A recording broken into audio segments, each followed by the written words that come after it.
Standing is a statement around character, and that character matters, both personal character and organizational character. And the key takeaway is to really spend time determining what you or your company stand for. So, with that, Frank, welcome to our podcast. To our listeners and viewers, Frank is a CEO of Anaplan. And I think very few times we got to meet and have a conversation with leaders who are leading a large organization and talking about culture and talking about and they have sort of the first-hand experience of creating an organization that really thrive and create this a value system. So with that, Frank, welcome to the show. Thank you, Vishal. So to start with, walk us through your journey. Like, what brought you to this day? So, I would start really talking about, I've been doing what I've been doing for over 30 years. And so I've had the good fortune of working with some great organizations. And throughout those many years, there are a lot of learnings. Learnings about organizations, but also learnings about working with some great people and really understanding and appreciating different styles of leadership. And so the key thing that's really resonated for me over those number of years is that the character of an organization or the culture of an organization is as critical as anything else in determining success. And that's why not only just writing this book, but more what I've done as a leader over the number of years is to really learn and develop those characteristics so that I could play a role in really participating in driving a character of an organization that people feel a connection to. I think that's beautiful. And let's talk about your leadership style, right? So when you get into this new role and leading this organization, and obviously leading a large organization has been in your DNA. You have been doing it for quite some time. So walk us through from your vantage point. What does a success means to you? I'm curious. As a leader, I would say, and this kind of ties into kind of the theme of this conversation. Success for me as a leader is to make sure that you're leading an organization that feels a strong sense of belonging to that organization, a strong sense of commitment, passion, energy, because if they do, they're going to do the best work. And if they do their best work, it's going to help drive success for that organization. And I think for a leader to encourage and help develop and lead that effort, it's not just the leader, it's working with everyone in the organization to be able to drive that and to really build a solid culture as a foundation. And then as a result of that culture, having a strong character that organization can stand up to and behind allows that attraction of great talent, that retention of great talent, and then it ties to success. I think it's important clearly for an organization to have a business strategy. And what is it going to take for you to sell successfully in the marketplace what you do, but at the same time to be successful, to have a very tight alignment to that character and that culture. I think it goes hand in hand. And from your vantage point as a good financial guy coming into this EO role, so if we look at the market today, and you have been part of publicly traded companies, and there many times they evaluate a company from the bottom line perspective, from the numbers perspective. They're doing healthy, they're not doing healthy.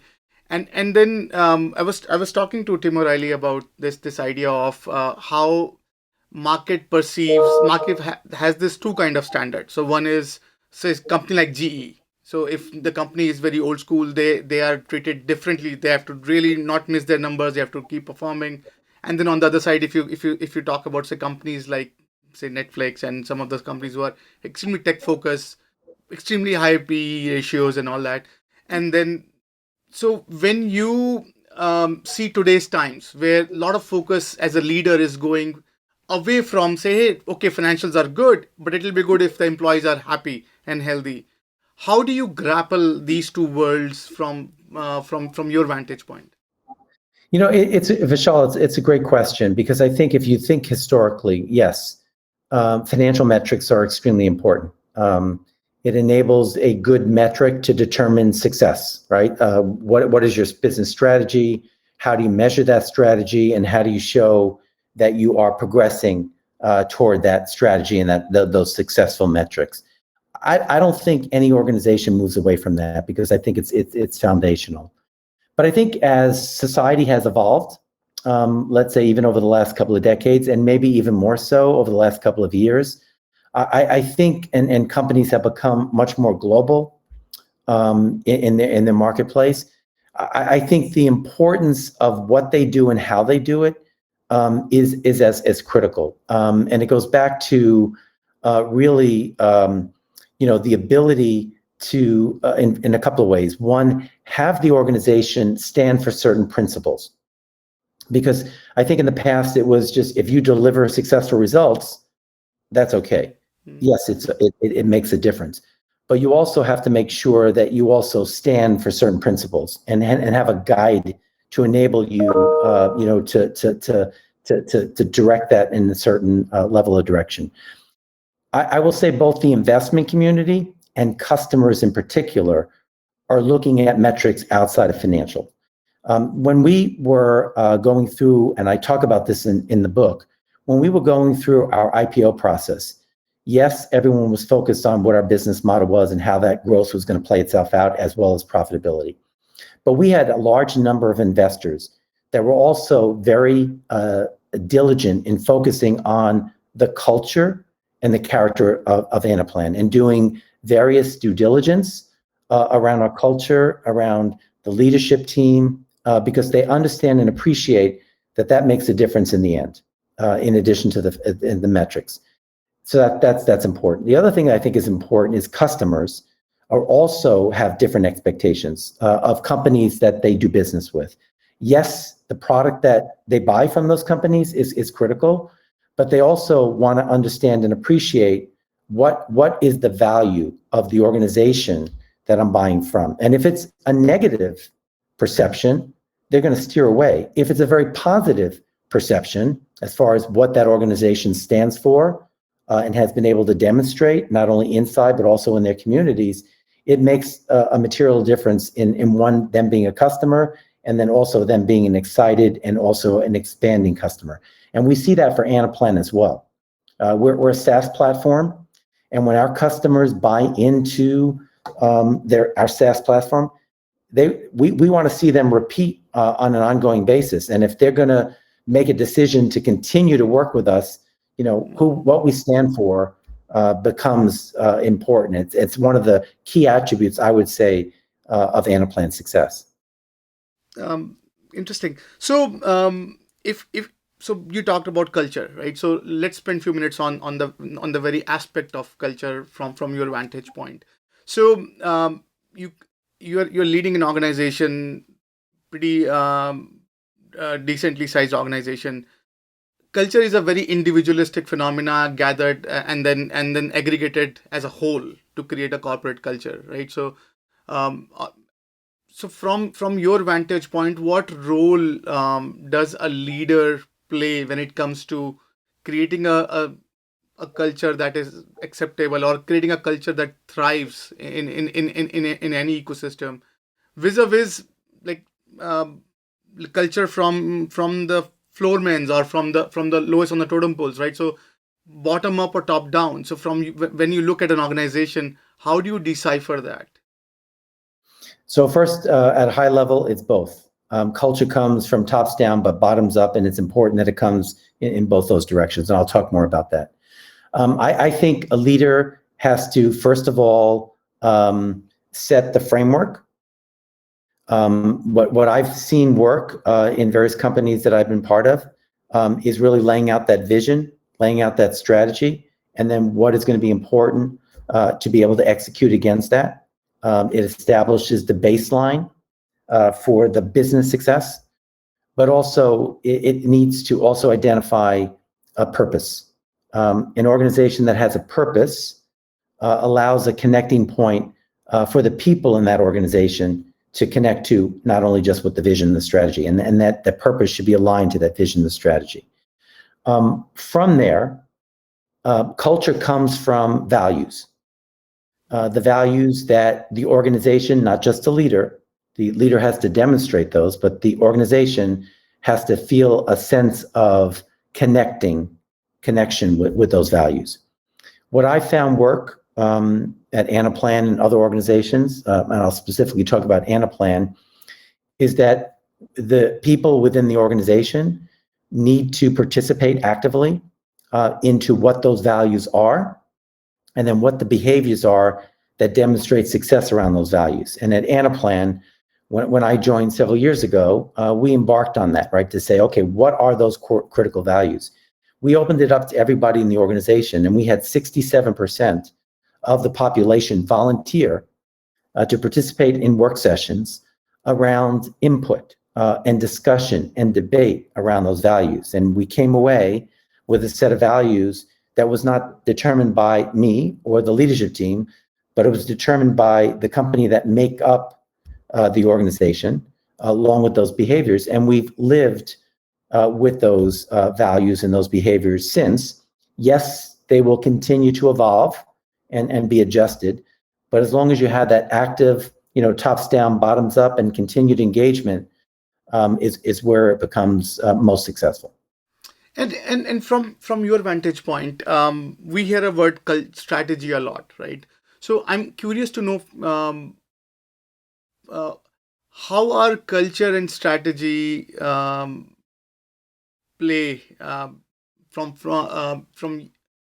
your mindset, or from your vantage point. How do you play? Which one is better, or which one is worse, or how and when it's required? I'm curious. So I would just go back to Peter Drucker, and when he said culture eats strategy for breakfast, I think he said it well, because again, you need a successful strategy, but you also need a successful culture. If you don't have a successful culture, I will say that regardless, and this is what Peter Drucker would say, regardless of how good your strategy is, you could fail. And so I think it really shows, and it goes back to what we were talking about a few minutes ago. I think as organizations have evolved, and especially in the world that we're in today, the global world we're in today, it's becoming more and more important as far as how culture and character of an organization plays out. I talked about customers before. I could talk about employees. I mean, everyone talks about the war on talent and how every year it seems to get worse rather than better. It's a very competitive world. There's a strong need for talent. The way that you attract talent is to have an organization that has a character and a culture that attracts and retains that talent. If not, they'll go elsewhere. And not only to attract and retain, but as I said before, allow them to do their best work. And when they can be authentic, when they can feel inclusive, when they can be open and collaborative and bring their best selves to their job, to their their professional life, you're going to get the best results.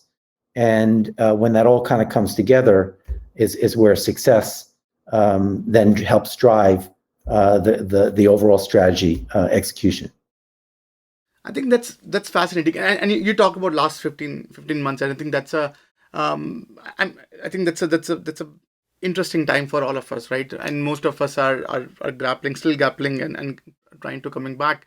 So I'm curious, as a leader of an organization, when you see, say, if we rewind ourselves to say March or February, when we are seeing sort of some writing on the wall, things are acting and reacting, and it's just constantly. The situation is building and we don't know what to do about that. As a leader of an organization, I'm curious to know what's going inside inside you of how to keep this ship running and float and motivated as you are chartering in the world of I don't know what's going on? Vishal, it's a big part of why, if you would ask me this question, like why the book, why now? Hmm. I can weave that into this question because it's critical. I think as everyone, if you go back to March of last year, everyone was faced with a significant change in a short amount of time. And I don't think anyone knew at that time how best to adjust and deal with it, whether it was leaders or whether it was individuals that were part of the organizations that at that time. We were all thrown into a situation where everything was now remote. And I think there were probably a couple of weeks where there was a learning and an understanding. And to answer your question, throughout, but also throughout the last 15 months, we all learned and developed. And I think the big realization that many of us had is that we are resilient, right? And that you can find different ways of doing things.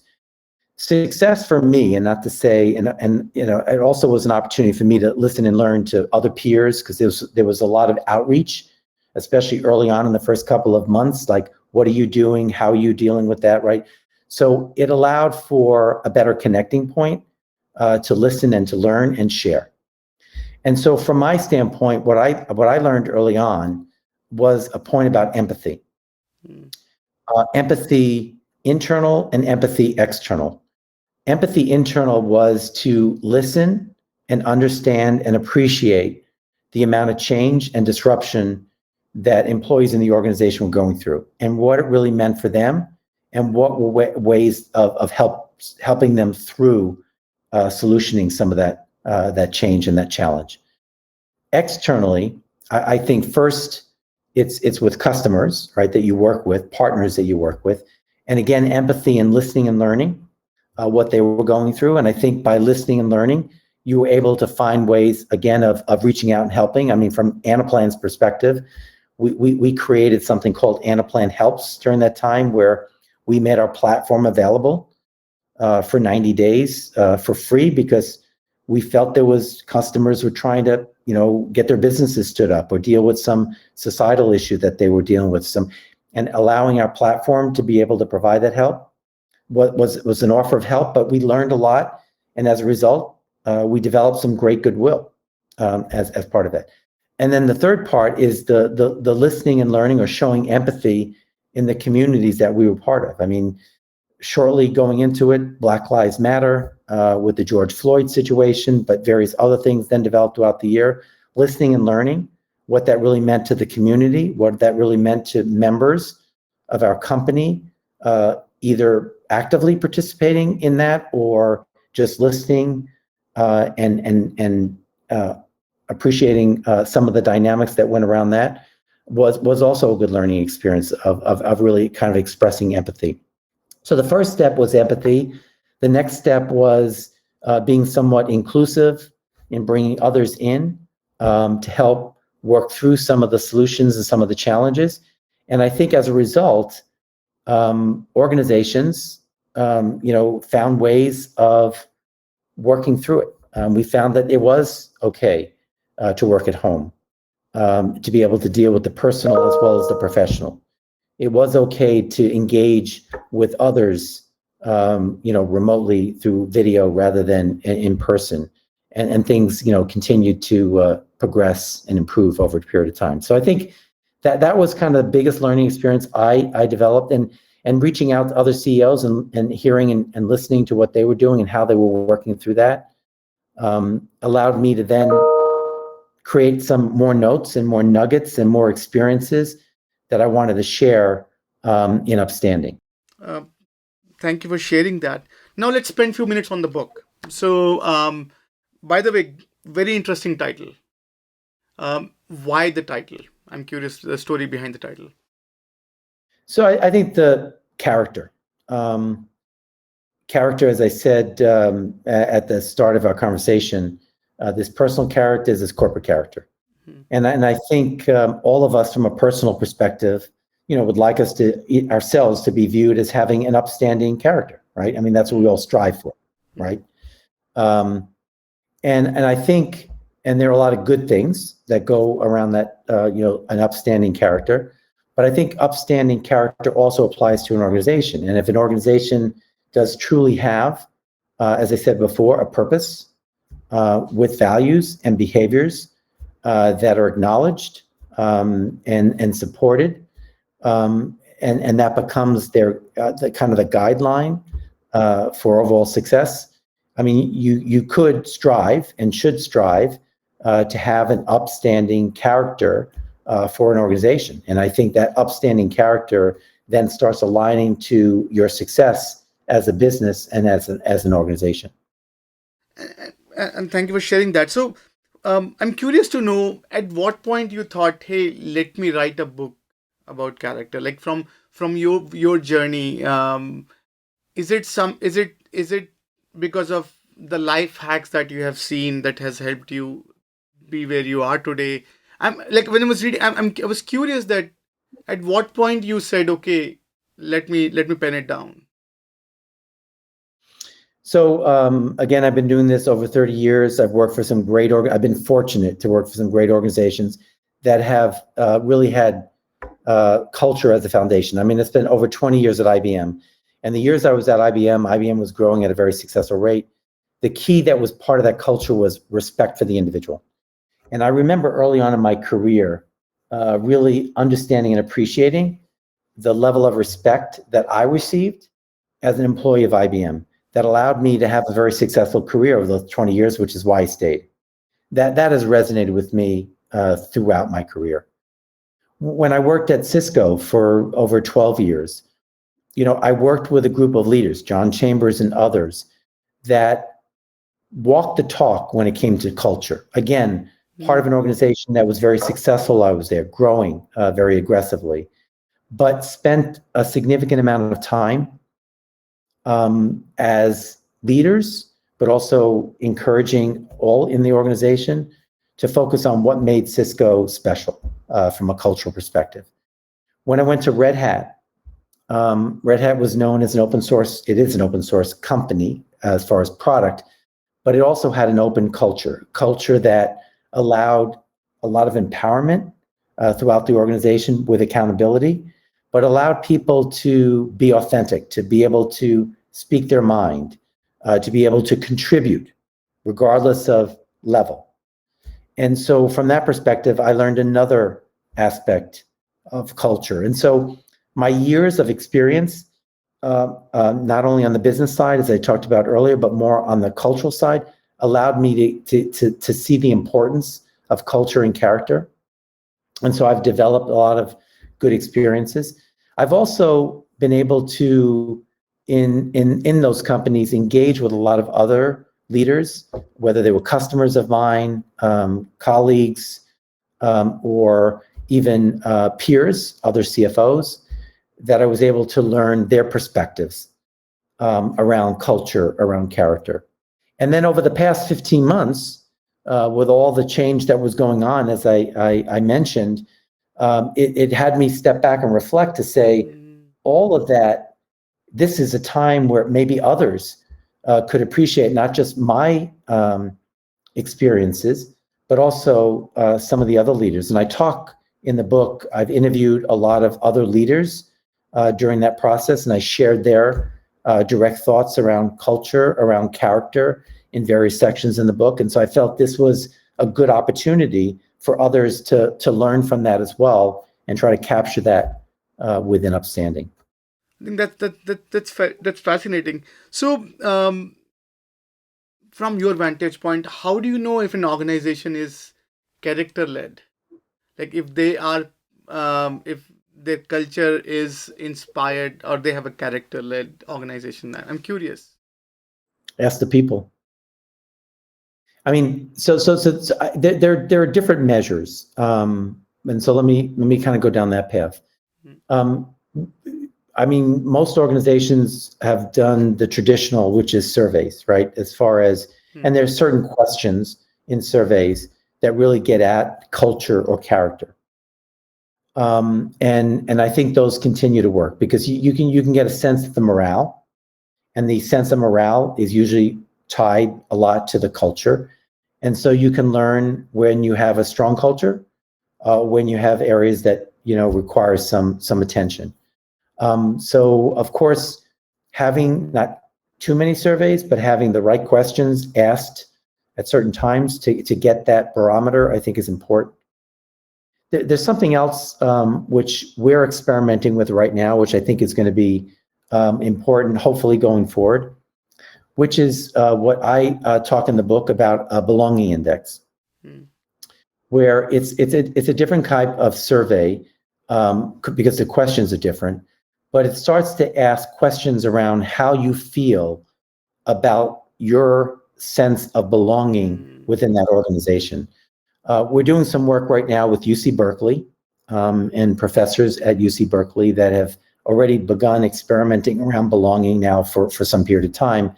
And I've decided to be one of the early companies to be part of that process. And so we're in the early stages, but we're working with UC Berkeley and also within Anaplan to start to measure belonging. And I think as we do, hopefully we'll share that, and also other companies are going through that process as well. I think with UC Berkeley, that could be a good way of sharing with organizations going forward that here are some even more successful measures of culture and character and the connecting point that people feel to those organizations. Interesting. And I'm curious to know your point of view. How much influence should a CEO has when it comes to building a culture or building or helping understand the character? Like, I'm curious that should they have a voice? Will they have, like, I'm curious to know your point of view. I think a leader has a voice, but not the voice or the only voice. I think it's up to a leader to really kind of stand up and show that he or she takes culture and character seriously. And as a result of that, and then providing that framework for how the company should can take that seriousness and really help develop and evolve that culture, but then embrace others in the organization and make them feel. I mean, the last thing I've tried to steer away from is where the organization feels it's up to the leader, the CEO. Like, oh, the culture is because of Frank, or the culture needs to go, Frank, you need to do this, or Frank, if you would do that.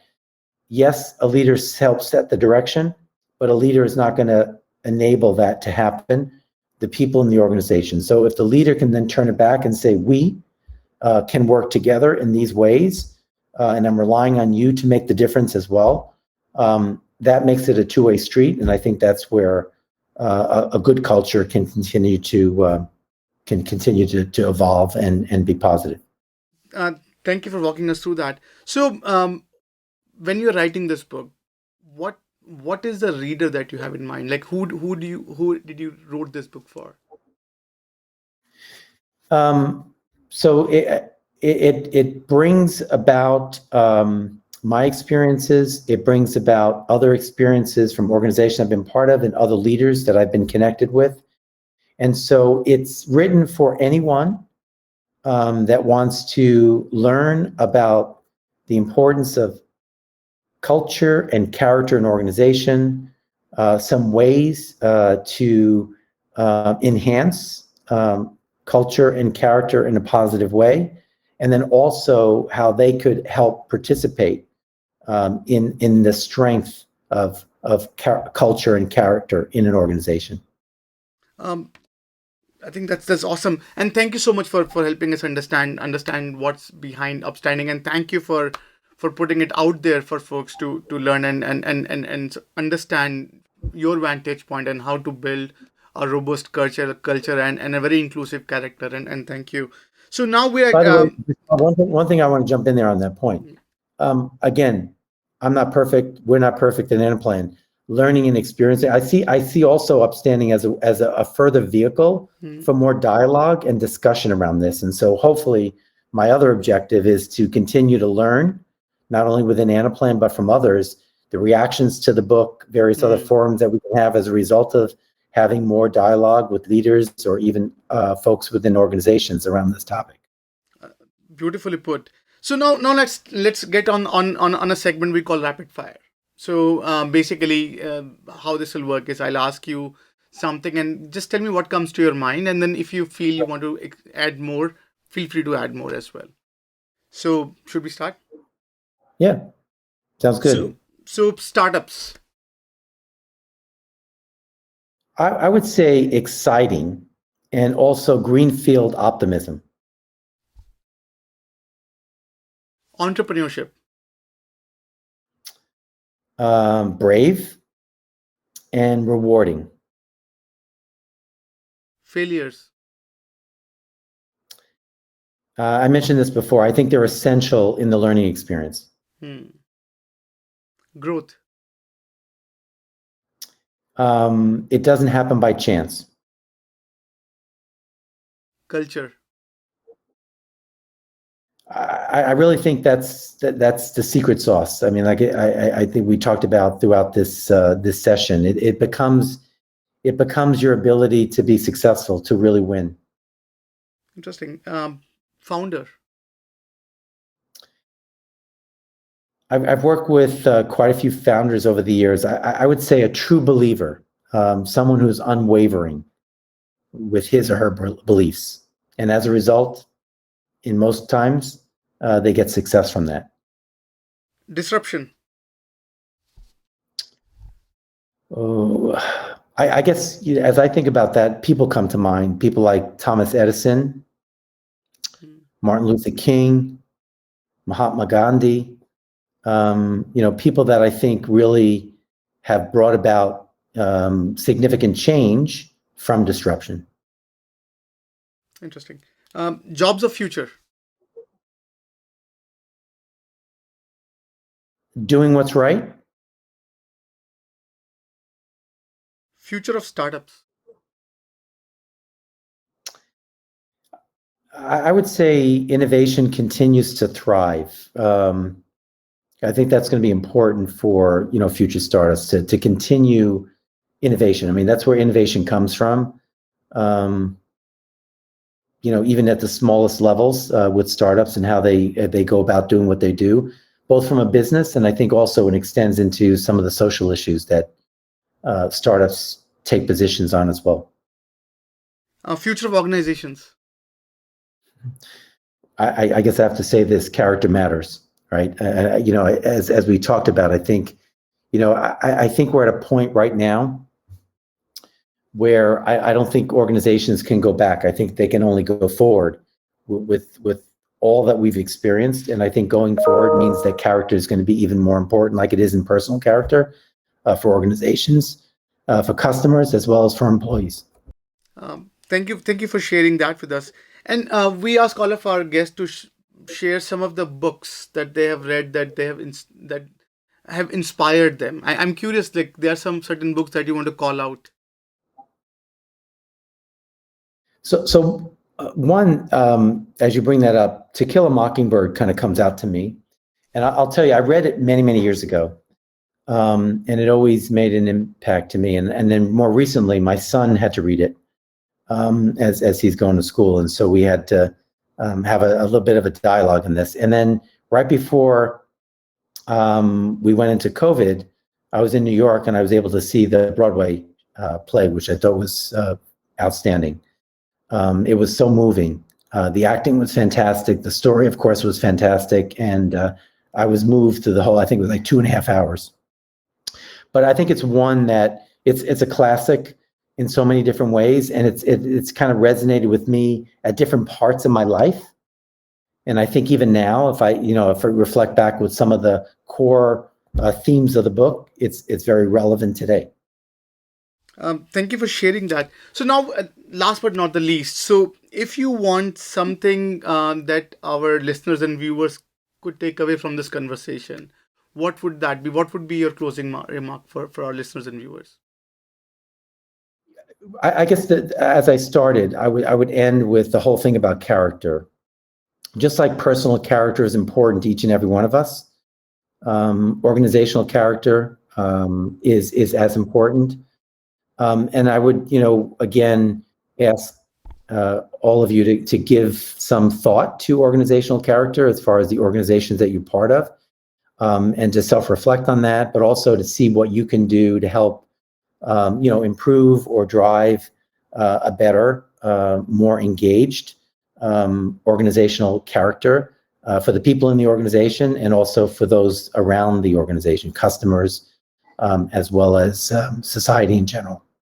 With that, thank you so much, Frank, for sitting with us and spending, helping us understand how to lead an organization that builds characters and work as you're rightly saying that it's a work in progress, and it should remain work in progress and should always keep on evolving. And thank you for everything you're doing to educate and empower communities to understand this message and sort of basically help create a robust, as you said, character that build thriving cultures. And thank you for the book, and thank you for your time on the show. And Vishal, thank you for the opportunity to be able to talk to your listeners, and I look forward to engaging with you again. Thank you.